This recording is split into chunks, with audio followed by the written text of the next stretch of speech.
Part 1 will correspond mostly to the macro exam, although there is some overlap between issues such as supply and demand and the PPC curve. Okay, here's our friend the production possibilities curve, and this basically just talks about some assumptions. The assumptions are that we're always at full employment on the curve, if suggested. We have fixed resources and technology, so nothing's going to shift. Movements along the curve show opportunity cost. If we're inside the curve, we have inefficiency. If we're outside the curve, we have a point that's unattainable for the short run until we improve our resources. Check out the next slide and you'll see. Alright, so here's our basic analysis of the production possibilities curve. Capital goods and consumer goods. That shows us the idea of opportunity cost. When that PPC curve is bowed out from the origin, that means we have increasing opportunity cost. We have to give up larger quantities of capital goods to get more consumer goods because we don't have perfectly transferable resources. Let's say A, B, and C are where we could possibly be now. Remember, if we're at A, at capital goods, we have larger future growth. E, at present, would be unattainable. That would be something we'd have in the future. We can only get to E by improving those factors of supply. Land, labor, talent, entrepreneurial talent, technology, productivity, or enhancing those. Better labor, better education, better training, better technology. D is a recession. It's inside the curve. It could also be inefficient use of resources. The curve could shift back to D if there was any sort of destruction of those resources, land, labor, capital, entrepreneurial talent, or a degradation of them, a workforce with AIDS or something like that that's not productive.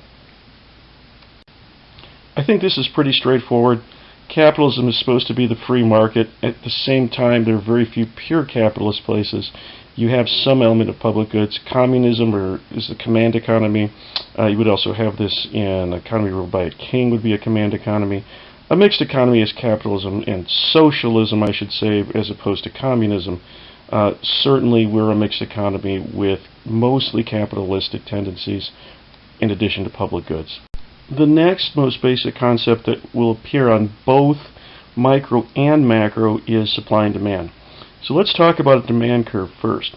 We have to understand why the demand curve is downsloping versus a shift. The demand curve slopes down due to three reasons. The income effect. This means you feel wealthier as the price of something falls. Okay? So if you normally spend $1 on cheeseburgers every day for lunch and they're now 50 cents, your income goes further. Substitution effect. If cheeseburgers are normally $1 and you like cheeseburgers but not more than pizza, you tend to buy pizza for lunch. However, if cheeseburgers are on sale, you may substitute the now cheaper cheeseburgers for the more expensive pizza. And lastly, one of the key elements of the demand curve is diminishing margin utility. As you eat more of something or consume more of something or use more of something, you get less satisfaction from it. The first gives you more utility than the last. Think of pizza. Think of a pair of shoes. Think of anything that you use. Therefore, you need to be compensated with lower prices in order to buy more. Okay, these things are things that will shift the curve. We call them determinants, sometimes shifters. Demand will shift the entire curve when consumer income changes. And don't forget, there's normal and inferior goods. A normal good has a direct relationship with income. We buy more when we have more money.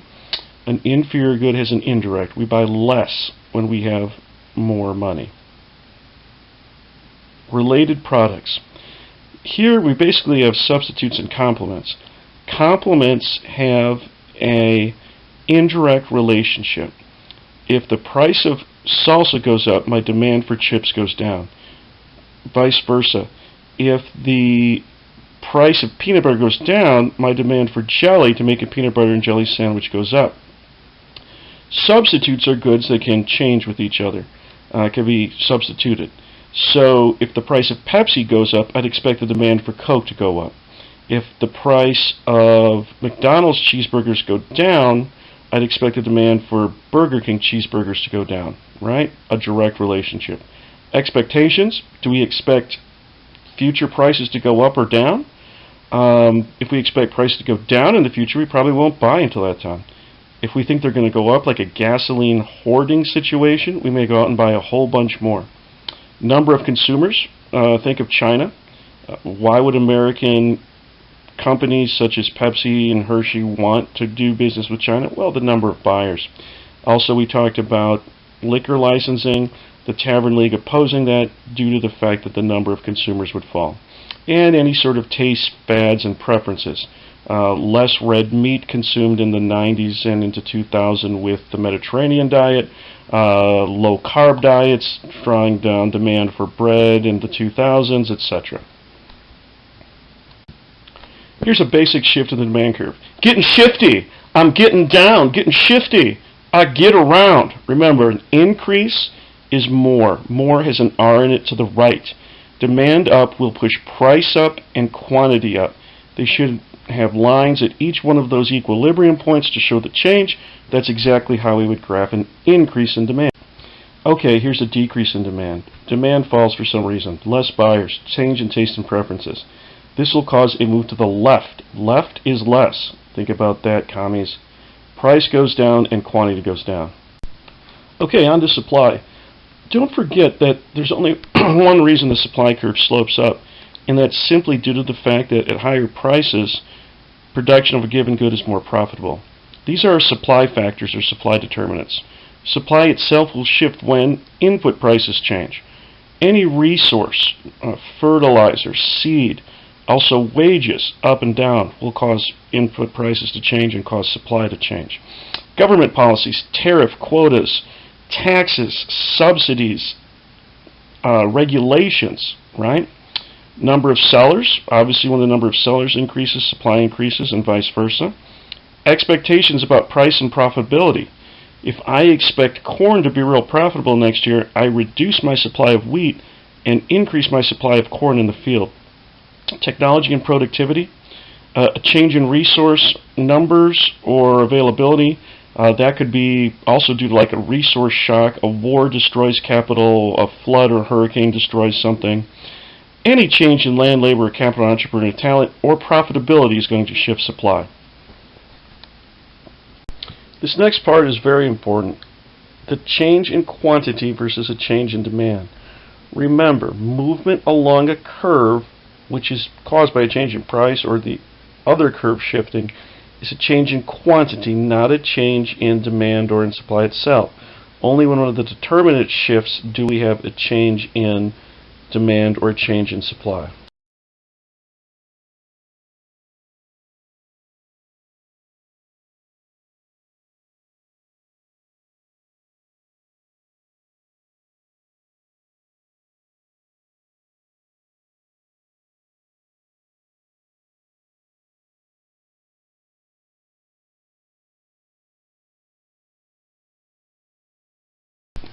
Okay, here's a basic increase in supply. More is to the right. The supply curve shifts down when it increases. This causes lower prices in more quantity. When there's more of something, it's generally cheaper, right? So there's how you graph an increase in supply. Okay, here's a decrease in supply. Pretty straightforward. It's to the left, but don't get confused. It goes up. Left is less.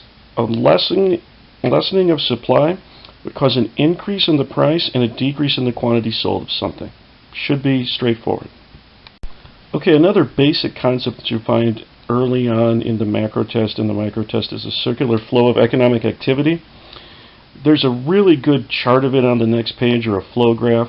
What you need to know is that there are two different markets: a factor market or a resource market and a product market. In the resource market, households supply resources, land, labor, and capital, to the resource markets, and they get payments. Don't forget the specific payments. Land gets rent, labor gets wages, capital gets interest, and entrepreneurial talent gets profit and loss. And you can see that in the resource market, businesses are the demanders. However, in the product market, households are the demanders, the buyers, and businesses are the suppliers.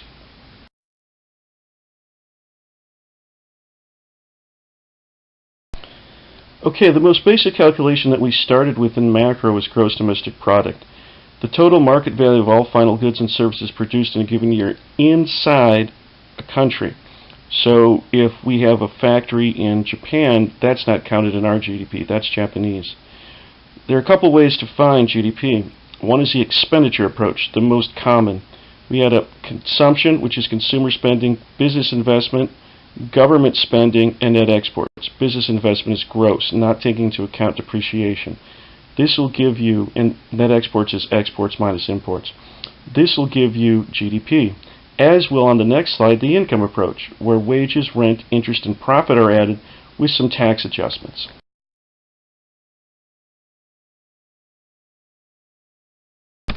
Not everything is included in GDP. Here's some tricky areas where we have to figure out how it's worked.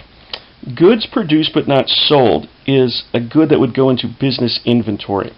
So if Ford makes some cars but doesn't sell them, they sit on the lot, that's called an increase in inventory. It was a good that was produced, it has value, it's just not consumer spending, it goes into business investment. So that I is for business investment, not inventory. Goods produced by a foreign country in the United States, that does count. If we have a Japanese auto manufacturer who makes cars in the U.S., that's U.S. Government spending on the military counts domestically, so if we build a military base in the United States or do any government spending on aircraft, weapons, things like that. However, if I'm a GI and I'm stationed in Germany, my salary would be on government spending in the United States, but my consumer spending would would be on the German GDP as consumer spending in Germany. Okay, so here's what GDP does not count. Remember, intermediate goods do not count, only the final product. If Firestone builds a tire and it's later put on a new Ford car, the value of the new car counts. If I buy a tire because I have one that goes flat and put it on my vehicle, that would count in GDP. Used goods do not count. Garage sales, for example. Non-market activities, illegal and underground. Transfer payments. Keep in mind what a transfer payment is. This was on our most recent essay. Social Security, let me back up. Social Security, welfare, unemployment, food stamps. All these things are taking money from A to B, and this would not be counted in GDP. It's simply a transfer payment. Stock transactions, the value of an increase in stock does not count. However, a broker's commission would count.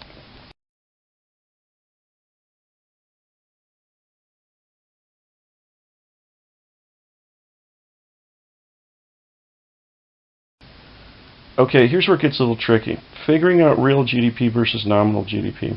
Nominal GDP is not adjusted for inflation, real is. The formula that you need to remember is nominal GDP divided by price index in hundredths, which is also called the deflator, gets you real. Here's an example. Let's take a look at a couple slides that show us how to get the price index first, and we'll go from there.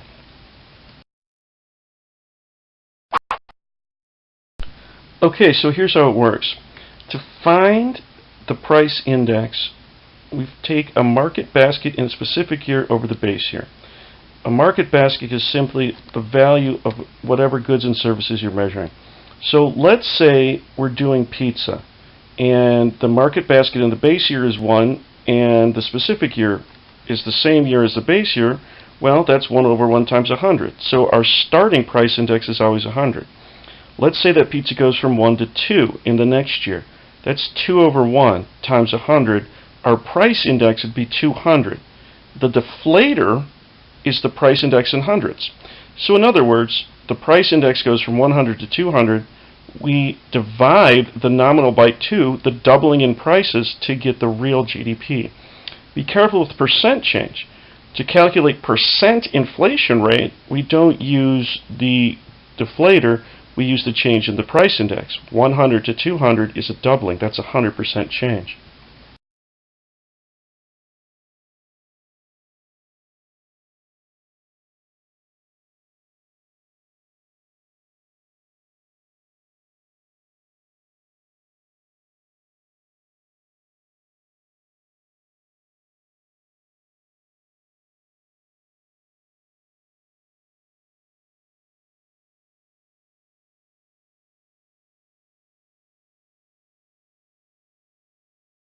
Okay, another key calculation or equation in macro is unemployment.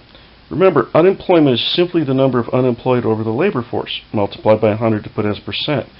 But it's tricky when we start to talk about who and who is not in the labor force. That's where you have to be careful.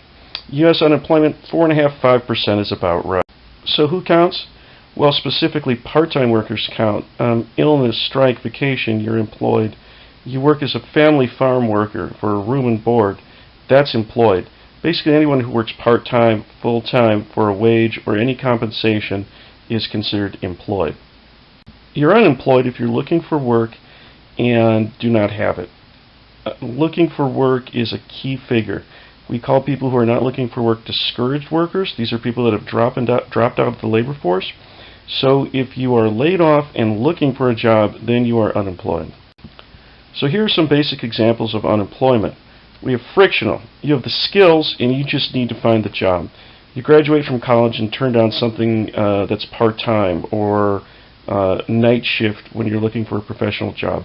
This is also by choice. We should keep that in mind. If we move to follow a spouse to a different part of the country and we have to get our resumes out, we're frictionally unemployed. Structurally unemployed is when our current skills do not match job openings. Outsourcing, technological change, a shift, ATMs versus tellers, those sort of things are structural changes. The frictional and the structural equal the natural rate of unemployment, or the full employment rate. Remember, we're usually at about 4.5 or 5%. And for every 1% that we're not at the full employment rate, a 2% GDP gap exists. That's called Okun's Law. Cyclical unemployment is due to recession, requires government intervention and action. Well, that is if you're a Keynesian.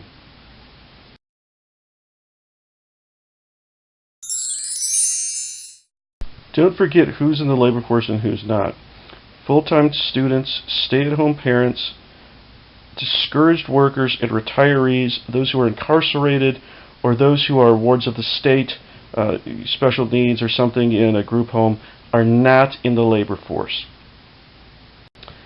Okay, we need to talk about inflation a little bit here. Inflation, we've already mentioned, and we've already taken a look at when we looked at the GDP deflator. Inflation is a rise in the general level of prices, reduces the purchasing power of money. But we don't always measure the entire GDP deflator. We often look at more narrow baskets. The most common is the Consumer Price Index. So this really functions just like the GDP deflator, except we're only looking at a more narrow basket of things. So here you see a calculation using the Consumer Price Index. So what we do is we take the price of a good, jeans and pizza, and look at the base year, which gives us 100, and then the most recent market basket, or the target year, I like to say. When we do those calculations and divide by 100, we get the price index. If the price index is larger than 100, that means there's been inflation. Down at the bottom, okay, we see 130, 1.3, prices have gone up 1.3 times. If the price index is lower than 100, well, that means there's been deflation. And again, oftentimes, instead of calculating the price index, we want to calculate the inflation rate. So the inflation rate is just calculated as percent change, x minus y over x. Okay, so we're saying 179 is what percent of 177.1? Well, 1.58. That's the inflation rate. Don't forget there are different types of inflation, and they manifest themselves differently on your graph. Demand pull inflation, demand goes up. There's too much money chasing too few goods. So prices rise. Aggregate demand shifts to the right. Higher price level unless we're vertical, or higher price level always, higher GDP unless we're vertical to full employment. Cost push inflation, supply shock, OPEC cutting back on oil production, losing resources due to an earthquake.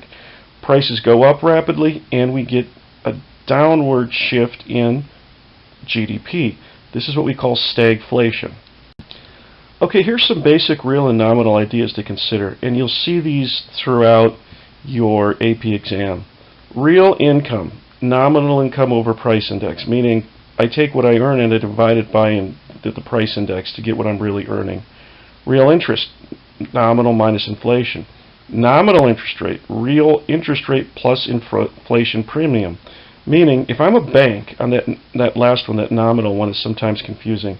If I'm a bank, what am I going to do? Well, I want to earn 5%, let's say, on my car loans. And I expect inflation to be 3% over the next year.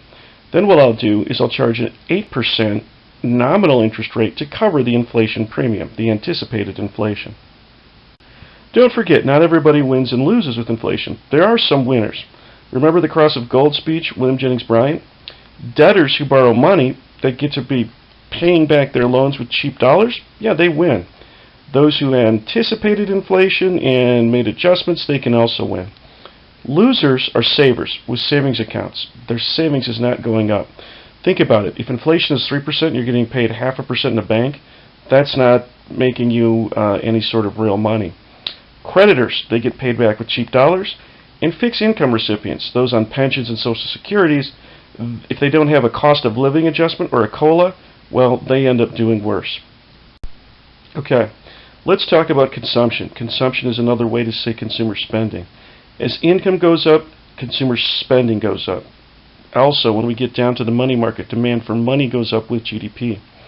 The determinants of overall consumption and savings are basically more money or a positive outlook increases spending and reduces savings. Less money or a negative outlook, we don't spend as much. When our wealth goes up, our financial assets, the stock market goes up, you look at your 401k, you say, "Wow, dogs, I got me some money," and you go spend it.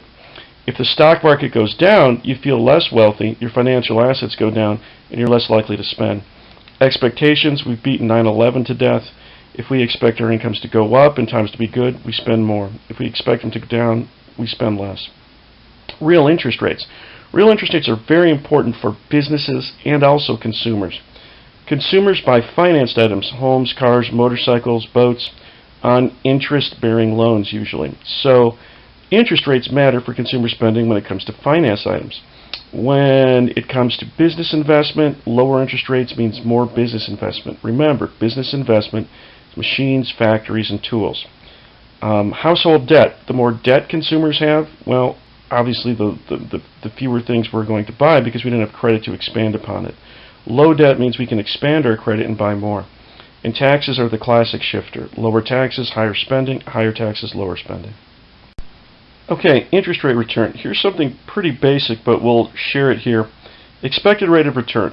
We talked a lot about business investment with the monetarists and a whole bunch of situations regarding will businesses invest or not. By invest, we mean build a new factory, use resources, etc. Well, the basic idea is that to get the real rate of return, we take our expected rate of return, and then we look at whatever interest we have. So the real rate of return, if I expect I'm going to build a factory that's going to earn me 10% profit, but I have to pay 5% on bonds or interest to finance that factory, the real rate of return is 5%. In the next slide, you see our basic downward sloping investment demand curve for business investment. Real rate of interest, down sloping demand curve.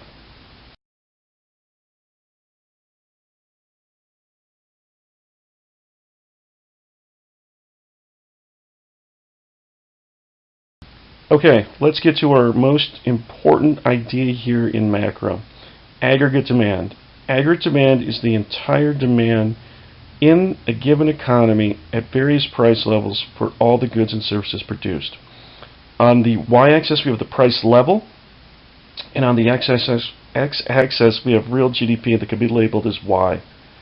Aggregate demand is the sum of consumer spending, business investment, which is gross, not adjusted for depreciation, government spending, and net exports. The aggregate demand curve, not to be confused with your basic micro demand curve, is downsloping due to the real balances effect. Okay? As the price level goes down, the balances in our savings feel larger. We can purchase more. The interest rate effect. Okay? Higher price levels, higher interest rates can curtail spending. Lower price levels, lower interest rates, more spending.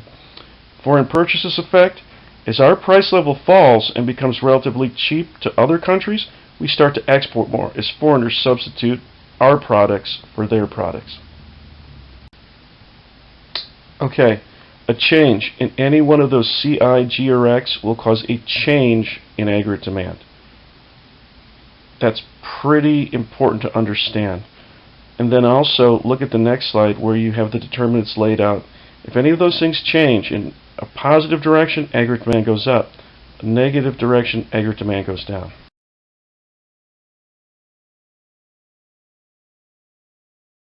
Okay, let's talk about the things that will cause aggregate supply to shift. Remember, an increase in aggregate supply shifts to the right, lower prices, higher GDP, a decrease to the left. Hey, look at this, an acronym. Wrap it up. Wrap it up. Resource prices, especially oil, if those go down, if input prices go down, new technology, new electric sources of power that make electricity super cheap, aggregate supply shifts to the right. If those go up in price, all input prices, aggregate supply shifts to the left. Actions by government, okay, this is where you get supply side economics. Cutting taxes for all businesses, aggregate supply should shift to the right. More regulation and rules, aggregate supply to the left. And better technology or enhancing your land, labor, capital, workforce would cause an increase in aggregate supply, and a decrease would be to the left. Anything that's going to cause a shift in your PPC curve out shifts aggregate supply out. Anything that shifts your PPC curve in would shift your aggregate supply in as well. Okay, just another definition of long and short run. Remember, in the short run, wages and prices are sticky. The classical people thought that was short run and the long run are very short periods of time. Keynes thought it took a lot longer. In the long run, we have the vertical full employment range, and wages and prices are flexible. Okay, so here we have our aggregate supply curve. The horizontal range is a really deep recession, a Keynesian recession. We could have a recession falling back on the upsloping portion too. Shifts along that curve to the right are growth, and then purely inflation is the classical range or the upsloping range.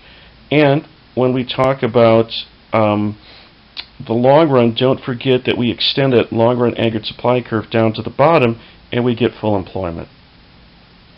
Alright, here's basic demand pull inflation. Consumer spending, business investment, government spending, or exports went up, aggregate demand goes up, and in this case we're at full employment, so price goes up and full employment output stays the same, or real GDP. Okay, here we have cost push inflation. We have a decrease in aggregate supply pushing up the price level, decreasing real GDP or output. This is also called stagflation. Okay, so let's look at how we manipulate the aggregate demand and supply curves. Fiscal policy is a tool used by the government to bring us out of cyclical recessions. Taxes and government spending are the two essential elements of fiscal policy. Remember, this goes back to the days of Keynes, who argued discretionary policy could be used to keep us at full employment. Discretionary. Congress must take action, change the tax rates, do a stimulus, something like that. Non-discretionary is automatic.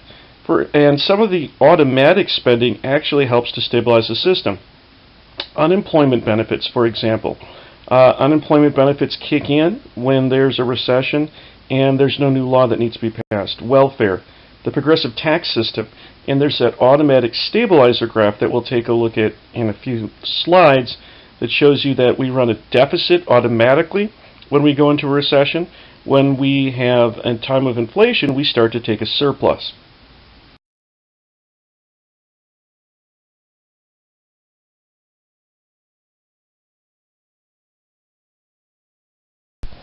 Okay, here's an example of that automatic stabilizer. If you take a look at the graph, you can see that government spending is held constant, where tax revenue is an upsloping curve. GDP2 is the full employment GDP. So as we move towards GDP1, which is below full employment, the government runs an automatic deficit. They don't take in as much revenue, people are laid off, they don't pay as much in taxes. Also, the automatic stabilizers kick in, welfare, unemployment, those sorts of things. As we move above the full employment GDP and we get into inflation, there's a surplus. The surplus is because government spending stays the same, but there's more tax revenue coming in. Basically, that surplus is only effective, though, if it's impounded. If the government sends it back or pays off debt, that puts more money in the system, adding to inflationary pressure. Two good terms to know are expansionary and contractionary. Expansionary is in a recession. Lower taxes or more spending. Contractionary is used for inflation. Raise taxes or decrease spending. Those are really the only options for fiscal policy. And here's a basic example of expansionary policy. Government spending increases, and therefore aggregate demand goes up. Perhaps government cuts taxes. That would cause consumer spending to go up. Either way, we get an increase in GDP unless we're in the vertical range, and an increase in the price level. Unless, of course, we remain in the Keynesian range. But mostly we're operating in the intermediate range. Okay, now here's the beauty of the multipliers. Fiscal policy gets more bang than its initial spending buck because of what we call the multipliers. The multipliers are based on the marginal propensity to consume and the marginal propensity to save. They're reciprocals. They must equal 1. The MPS is basically how much we save out of every dollar we earn. So we get an extra dollar. How much do we save? 20 cents, 50 cents. An example on the sheet, we see that we save 20 cents on the dollar and spend about 80 cents. Not an unrealistic sort of calculation. So 1 over 0.2 is 5. The multiplier is 5. So any increase in spending must be multiplied by 5 to determine the overall increase in aggregate demand. Correct? Because for the vertical range, it's not going to all go to real GDP. Okay, there's another multiplier, the tax multiplier. The government decreases taxes or increases taxes. Remember, both the tax and spending multipliers work in reverse. The impact is just not quite as great. That first round of taxation, as it gets cut, that doesn't go to GDP. A tax cut is not GDP. A tax cut will go to GDP only when consumers start spending it. Government spending, first round, all goes to GDP. In this case, the tax multiplier is a little weaker than the spending multiplier. The formula is basically the MPC over the MPS. That gets you the tax multiplier. So, the tax multiplier is weaker. In this case, 0.8 over 0.2 gets you the tax multiplier of 4. So that's how you'd use it during tax days. Taxes? I've been to Texas. Okay, you must know this for the macro test. When the government uses expansionary fiscal policy, interest rates rise. Expansionary fiscal policy can be a cut in taxes or an increase in spending. Okay? Cut in taxes and keeping spending the same. What happens is, you see the loanable funds market there. The government wants the money that you will put in banks or give to businesses that are trying to issue bonds. They want it for their Treasury-issued securities. The increase in demand in this market drives up real interest rates. You have to know that relationship. In addition, if the government does the opposite, if the government decreases the deficit or raises taxes, demand for loanable funds will fall, pushing interest rates down. Government spending and interest rates are directly related. That's going to lead to two very important criticisms of fiscal policy you'll see in the next slides. Okay, the crowding out effect. The crowding out effect is really important. Any expansionary policy diagrammed previously that drives up interest rates will cause business investment to decrease. In addition, you'll have some decrease in consumer spending on financed items. This is the crowding out effect. You also have the opposite, a crowding in effect, which is not what you want when there's inflation. Government cuts spending, aggregate demand down, well, interest rates down, that causes business investment and consumer spending to go up. Very important relationships.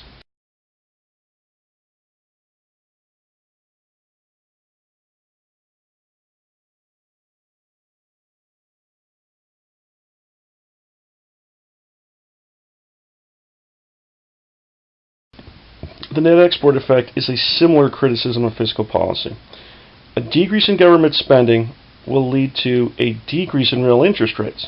At lower interest rates, foreigners demand US dollars. This leads to depreciation, therefore exports up. In other words, if we cut government spending because we're trying to get rid of inflation, interest rates fall, the dollar falls, exports go up, taking us in the wrong direction. Same thing with the crowding in effect that I mentioned earlier.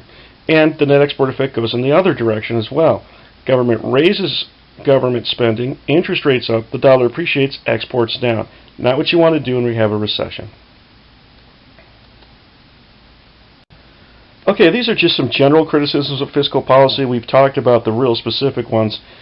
General ones are recognition lag. We have to identify that we're in a recession or inflation. That can take up to several quarters to really truly identify a recession. Administrative lag, Congress and President have to take action. Operational lag, we have to put the money in the system. Political business cycle, and this is what we talked about with the stimulus. You could argue on the right as well, cutting taxes for specific businesses that give them donations, or the left does it too. Basically, it's the business cycle is politically driven. Say the economy is recovering, Obama is up for re-election, big new stimulus, that just leads to inflation and more bubbles. Okay guys, we're on to the money supply.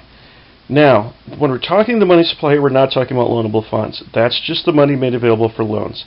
This is all the money we have in the economy, okay? It includes money for transactions, and it includes money for investments. The basic money supply terms are on this slide. The M1, checking accounts, also called demand deposits, currency, which is cash and coin. The M2 equals the M1 plus saving deposits, money market accounts that are basically really short-term bonds that you can write checks on, small-time deposits, in other words, CDs under 100K. M3, CDs over 100K. This velocity of money, or the monetarist equation of exchange, is very important. MV equals PQ. PQ is GDP, M is money supply, and V is the velocity. Okay, monetary policy is controlled by the Federal Reserve. Don't be confused with this term Fed. It doesn't mean the federal government, it means the Federal Reserve. Federal Reserve is quasi-private. Members are appointed by the President, confirmed by the Senate, like a cabinet-level post. Another part of the Federal Reserve is the Open Market Committee. These are the individuals that decide on the buying and selling of bonds. Remember, open market operation is the buying or selling bonds to change interest rates, including the federal funds rate. Okay, here's how the Federal Reserve makes money. They increase or decrease bank reserves, which increase lending indirectly through interest rates. So here's the bank balance sheet that we worked on. The bank has assets and liabilities. The liabilities are the amounts that they owe, usually in demand or checking deposits to depositors. Their assets consist of many things. Bonds, which are called securities, loans, furniture. Remember, only reserves or deposits at the Federal Reserve can be used to back up your liabilities. So if a bank has loans or furniture or other things, those cannot be used. They can be liquidated to get cash, but they cannot be used to back up the reserve ratio. Remember, the reserve ratio is the percent that the banks have to back up to meet their day-to-day obligations. If there's a checking account of $100,000 and the reserve ratio is 10%, they need $10,000 in reserves or in deposit at the Fed to meet that obligation. Okay. The money multiplier tells the expansion of the money supply, not aggregate demand or GDP. There's two formulas. One is old money. Use this whenever someone already has money in the system. Somebody's got $500 in their wallet and they go deposit it in the bank. That's 1 over the reserve ratio times the excess reserves created by the deposit, right? Or the, as I like to say, first loan. Or you can use the new money multiplier, 1 over the reserve ratio times the total deposit. Use this for the Fed or any mysterious stranger questions.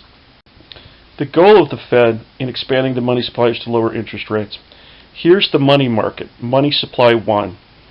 What happens when the Fed increases the money supply is the entire money supply shifts. Remember the loanable funds market? That was just when fiscal policy was involved, and it was the real interest rates. Notice in the money market, on the y-axis, we have nominal interest rates and quantity of money on the x. When the Fed increases the money supply, a shift to the right lowers the interest rate and has a host of effects on the economy, as you'll see in the next slide. The Fed, by lowering interest rates, can expand the economy. They lower interest rates by buying bonds, lowering the discount rate, lowering the reserve requirement, or lowering the federal funds rate through open market operations. When they decrease interest rates, business investment increases. Consumer spending on financed items also goes up. This will cause aggregate demand to rise. The main goal is to increase business investment or consumer spending consumption. But don't forget, lower interest rates cause the dollar to depreciate. A depreciating dollar will cause an increase in net exports. Exactly what you want if you have a recession. Tight money, contractionary, or anti-inflation policies for the Fed work in the opposite direction. The money supply is decreased, raising interest rates. This will have a host of impacts, as we'll see in the next slide, on aggregate demand. The Fed, to reduce the money supply and raise interest rates, will sell government securities, not issue them, sell them after they've already purchased them, raise the discount, raise the target federal funds rate. Remember, the discount rate is the rate that banks are charged by the Fed to borrow for emergency loans, and the target federal funds rate, well, the federal funds rate is the 24-hour bank-to-bank lending on excess Federal Reserves. Raising reserve requirements as well will work. This will cause interest rates to go up and aggregate demand will fall. Don't forget, aggregate demand will fall for a couple of reasons. Business investment will fall as consumer spending on financed items. Don't forget the dollar will appreciate. Foreigners will demand more U.S. bonds and savings accounts, etc. This will lead to a decrease in exports. Again, monetary policy is strengthened with its effects on the dollar as opposed to fiscal policy, which is weakened. Okay, here's our long-run model. When you have a prompt that says long-run equilibrium, a natural rate of unemployment, or mentions something about full employment, you probably want to use the long-run aggregate supply curve. If it says short-run, go ahead and use the old model. Here we see the long-run curve in equilibrium at full employment with the short-run and aggregate demand curve. Demand pull inflation, aggregate demand rises. Aggregate demand rises, and we've got a price level that's unsustainable beyond full employment. What happens here? Well, at the higher price level, initially, we don't have an adjustment in wages, because the long run of macroeconomics is the time it takes wages to adjust to prices. So aggregate demand up, price level up. Consumers can't ask for higher wages yet. When wages finally rise, short run aggregate supply will shift back. It will be at an equilibrium at a higher point without government intervention. Here we can note the difference between mainstream economists, Keynesian, supply-siders, and classical economists, also called neoclassical, neoliberal, and monetarists. The mainstream economists, tight monetary policy, contractionary fiscal policy. Classical, neoclassical, do nothing. We'll see in the next slide that aggregate supply will shift back and will be back to full employment.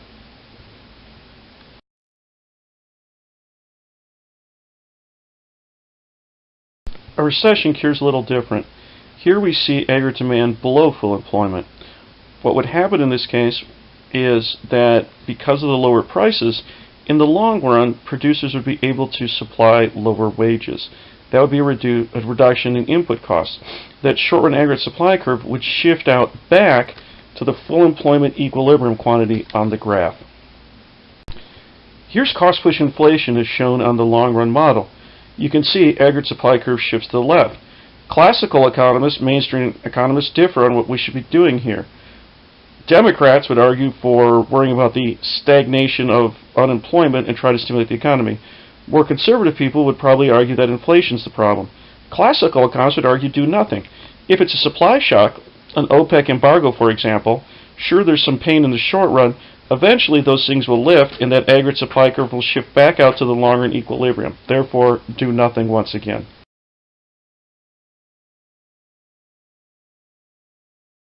Ah, it's our favorite, Mr. Phillips. Mr. Phillips, you made a curve. Mr. Phillips, it doesn't swerve. Yeah, it can shift. But here we're talking about just the basic Phillips curve. We have inflation on the y-axis and unemployment on the x.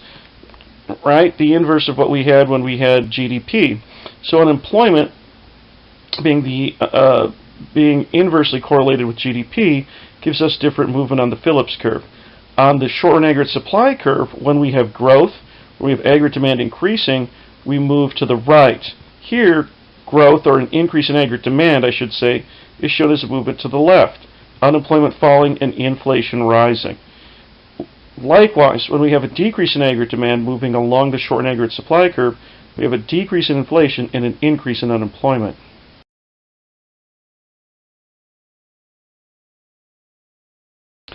Here we have a shift in the Phillips curve. When short-run aggregate supply shifts, the Phillips curve will shift.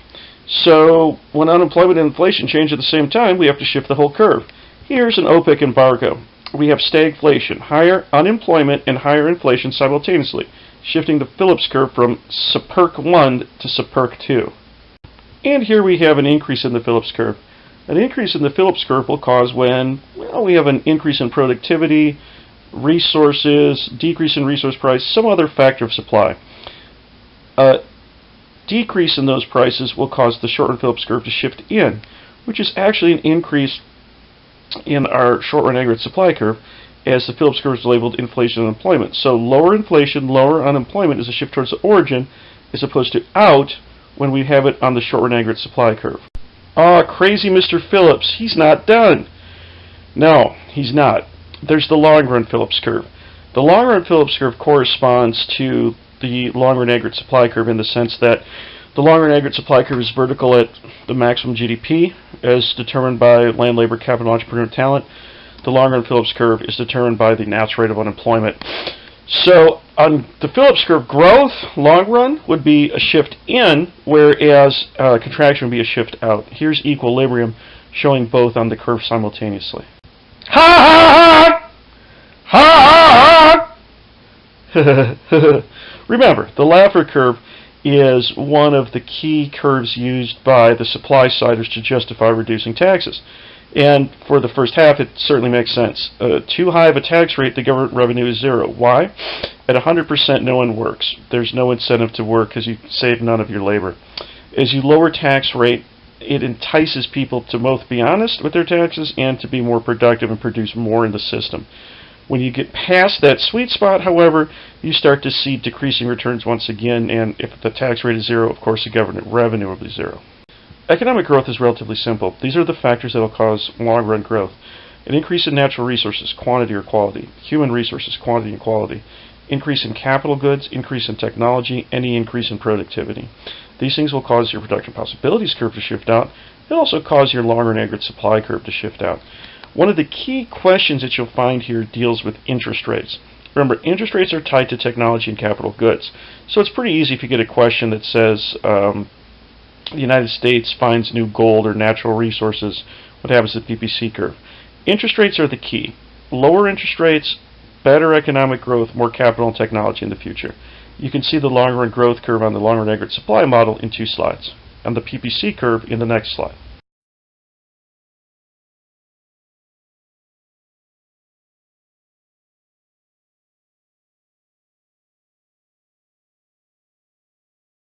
Okay, let's talk about comparative and absolute advantage in trade. Absolute advantage is simply who can produce more. In this case, with country A and B, whoever can produce more has the absolute advantage. Country A has it in hot dogs, and country A kicks country B's butt in both hot dogs and pizzas. Yes, country A has the absolute advantage in both. It's simply you can produce more. If we change this to hours of labor, remember, then we're playing golf. Hours of labor, whoever can do it with the fewest resources used has an absolute advantage. Comparative advantage is a little different. Comparative advantage is based on opportunity cost.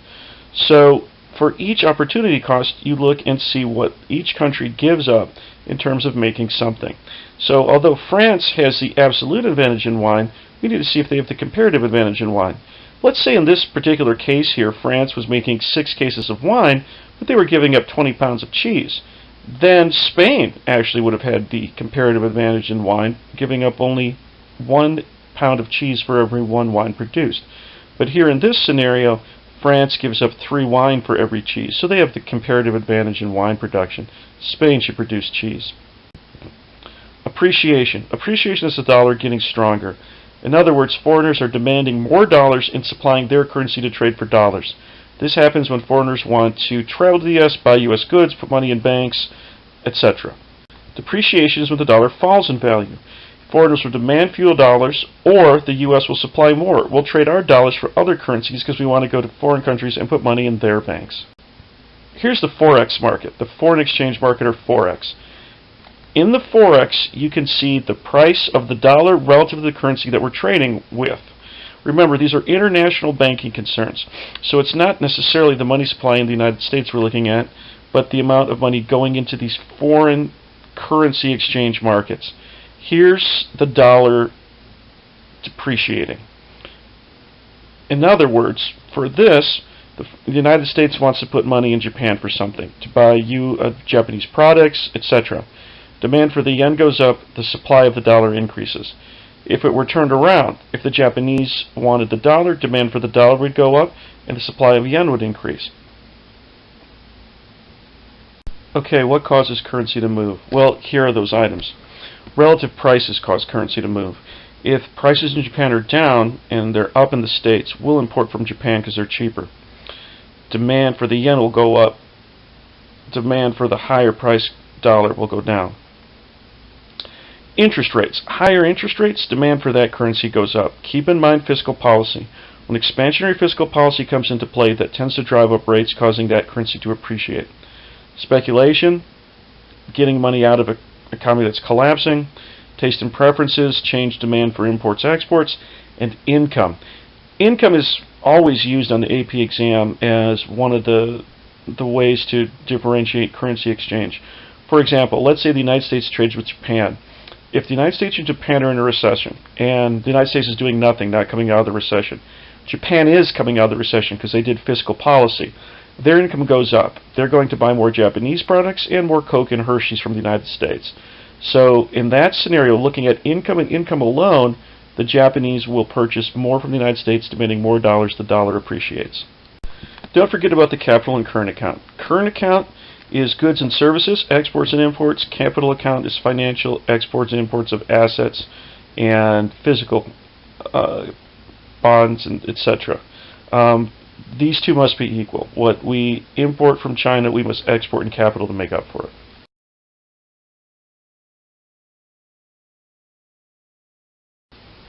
Okay, well that covers most of the macro content. Here are just a few general ideas to keep in mind when working on the macro test. Some mistakes with nominal versus real. Work on your labeling, work on your graphing. And I hope this works for you. You can go back and re-listen to these things. Use them when you have a question and you're working on your take-home test. And I know you're diligently working on your take-home tests. And hopefully this is an asset that you can have instead of trying to copy this down when I speak too quickly and mumble in class. Yay, macro is done. Party. Party in the USA. I got my hands up. My DJ's on. The radio's rolling my way. Yeah, it's a macro party in the macro USA.